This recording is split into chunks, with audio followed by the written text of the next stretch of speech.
Yeah, I think it's good news. Calf strain, he's had them before. He's responded well. And obviously we're disappointed he won't be able to play, in this series. But if we're able to win the series and move on, it looks good for his return, in the not too distant future. Well, we'll just find somebody on the bench who can give us 35 points, 2 blocks and 11 boards and 9 assists. He's been the best player in the NBA in the playoffs. He's been phenomenal. And it's obviously a huge loss, but our team has a lot of confidence. They trust each other. They've won championships together. So we come out and we give it our best shot. All right, Chris Broussard still with us.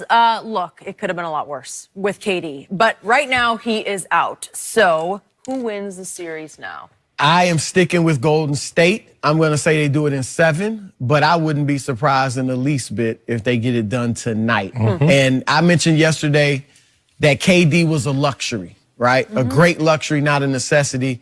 Beyond that, he was a crutch that, look, if we don't play our best, we got KD. When things aren't going right, we can always go to KD and he's going to deliver us. He can get his shot off whenever he wants. Nobody can stop him, so on and so forth.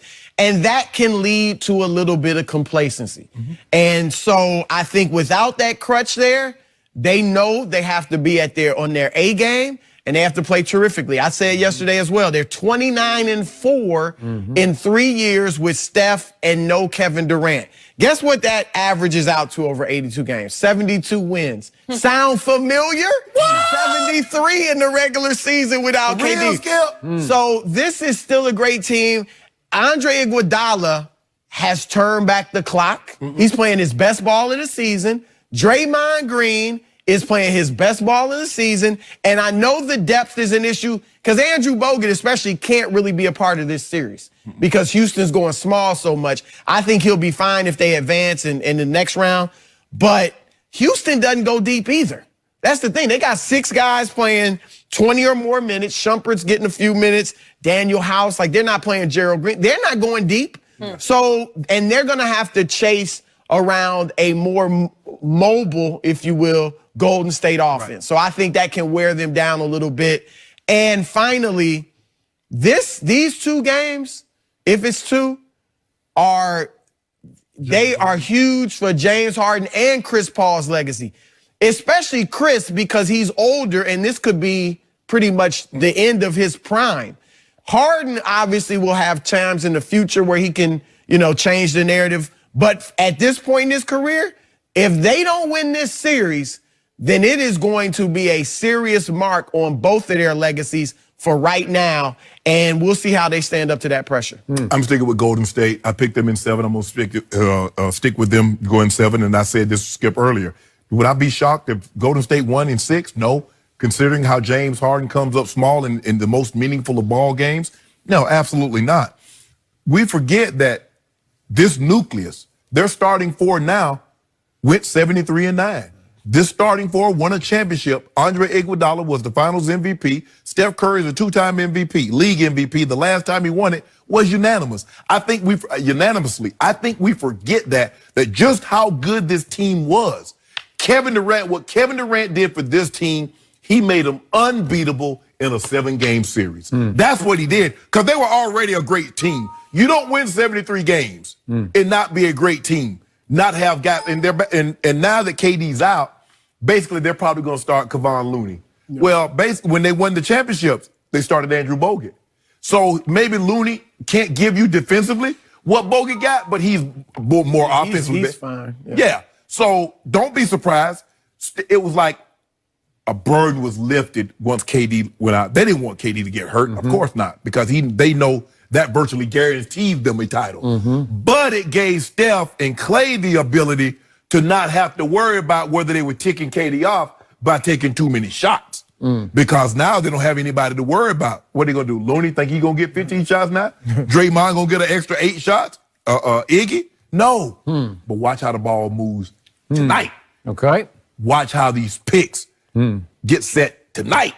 So James Harden, you better be on your best behavior. And see, I'm gonna disagree. Look, I don't believe Chris Paul is in his prime anymore. We hadn't seen that Chris Paul for a long period of time. But James Harden is not gonna get any easier because what historically great player that's playing now gonna want to play with that? That dribble, step back, dribble. No, who's gonna play with that?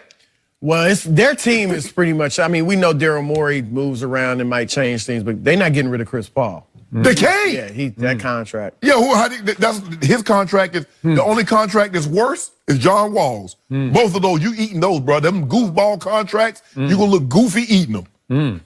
You love that goofball. Today, that's your word. Yeah, this week it's his word. Right. New word of the week. You also about that one? You also about this series? I'm picking Houston to gotta win hear both you make Game your 6 argument. and Game 7, only because I picked him to win before the series started, because I will bet not one drop of dew on either game. I don't trust either game, and I'm with both of you. I will not at all be surprised if it's over tonight. But this is interesting to me about the man you guys were just talking about, Kevin Durant. Is he the cake or the icing? Is he this, But here's the point.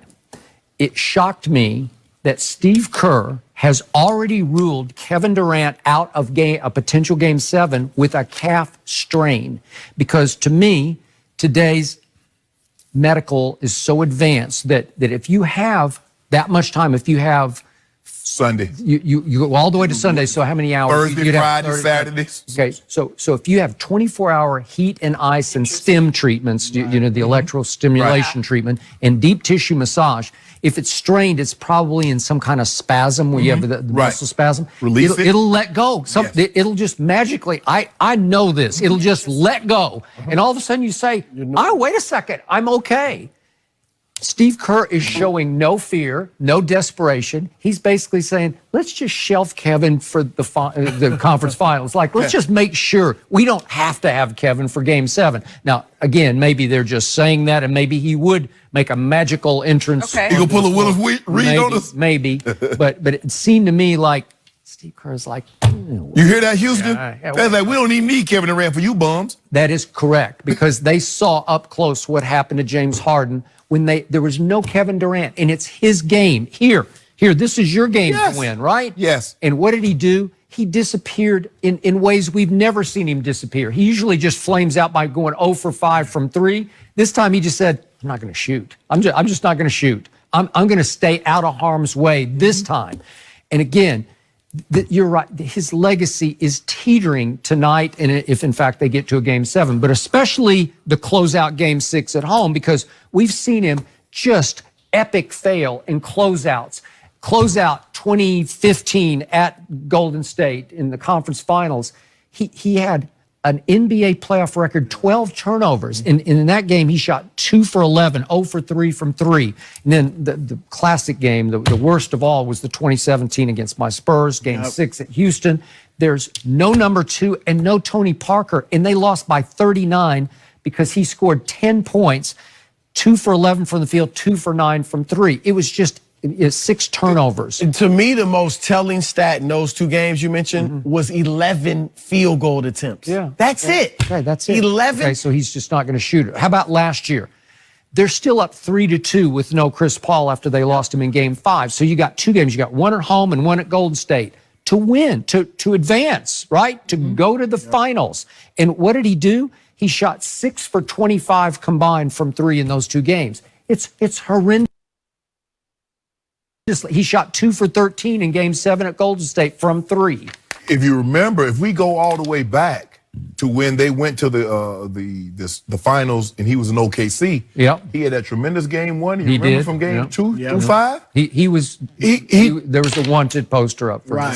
And I had given him a pass on that because he was so young. Right. I got it. But it does seem to be a pattern. And if he comes up small and they lose, imagine next season for him. He could average 34 points and do all this that he did this year, and none of it's going to matter. He's going to go down in stone if he flames out tonight as nothing but a regular season wonder, right? Yep. Because he's just shown you again and again. I told Shannon earlier, what I love about the NBA playoffs, especially in 7-game series, they either reveal or expose your basketball backbone. Who are you really, James Harden? And tonight is the night for him at home with no Kevin Durant. You're a 7.5-point favorite. Right. Are you open to say? I think it's gotten bet down to 7 because a lot of people are saying, I don't know. A lot of in Houston right now, they're fearing the beard for the wrong reason because they're fearing what he might not do tonight. Right. You better come up big. Better come up big. And the flip side of that is Steph's legacy, his post-game legacy is on the line. You still make a case that in 2015 he should have been the Finals MVP. Iggy was, but he's not had great moments, and he had a really great one the other night to position them to do this tonight, right? Yep. So this is going to be the his last 16, 17 minutes of that ball game. He went bonkers. It was big time. Remember what he was on pace to do before Kevin Durant went there. I know they lost that finals, but that regular season, I had never seen. You had Allen Iverson talking about, I've never seen anything like this. When he averaged 30, was unanimous MVP. Yeah. Tim Legler, who we worked with, you know, who I have great respect for his knowledge. I think this was an overstatement, but he was talking about he could be one of the best 3 players of all time. I mean, but that's how dynamic he was. And let's see if he can recapture that, because none of those guys are old, other than Iguodala. None of them are old. They're older. Right. So the question is, are they still as good as they used to be? And can they be? So we'll see. I just have a feeling they feel real good about themselves going back there tonight. They feel real good about who they're playing. Yeah, they do. I don't think they believe in James or fear James. And I was at just all. thinking, Yeah. why would they? No. At this point. And remember, they went there on March 13th.